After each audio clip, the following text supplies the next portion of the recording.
Hello, I'm David Cassidy with the midweek market update. Today, Wednesday, the 19th of May. Last week's inflation theme remains front and centre of attention, and unfortunately, that has hurt global equity market sentiment.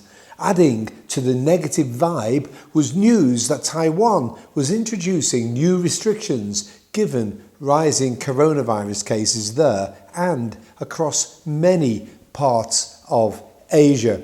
While inflation and coronavirus worries will undoubtedly keep equity market volatility elevated in the short term, putting the awful humanitarian impact of the latest increasing coronavirus cases to one side, the overall outlook remains very positive. For example, here in the UK, yesterday's employment data was much stronger than expected, with an increase of 84,000 people in employment during the first quarter of 2021. Now, not only was this the first increase in employment since last March, but this increase in employment reduced the unemployment rate to 4.8%, which is less than 1 percentage point higher than it was before the coronavirus outbreak. Although it can be argued that the government's job retention or furlough scheme has flattered the UK's unemployment readings, data from the Office of National Statistics, the ONS, on Thursday, the 6th of May, showed that as coronavirus restrictions continued to be lifted, the proportion of businesses' workforce on furlough fell from 17% in late March to 13% by mid-April.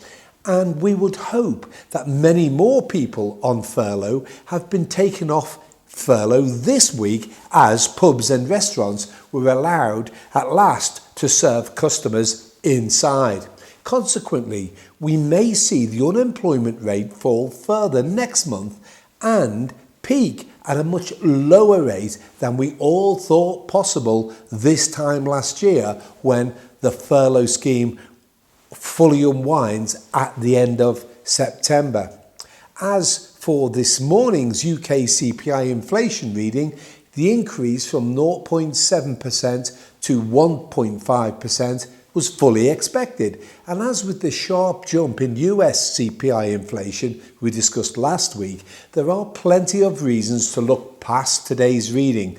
As we've previously explained, base effects were the primary cause as the price declines we experienced in 2020 drop out of the reading calculations. For example, last year's petrol pump price declined dramatically when the oil price fell into negative territory, while Ofgem's price cap increase has lifted our household energy costs this year, having reduced them last year.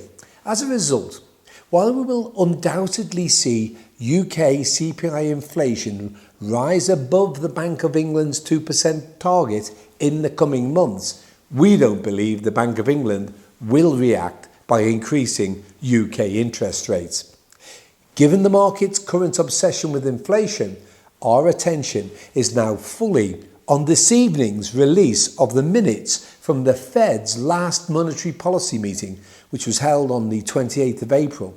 Fingers crossed there will be sufficient and soothing references to the fact that the current rise in inflation is indeed transitory, to finally put the market's concerns to bed.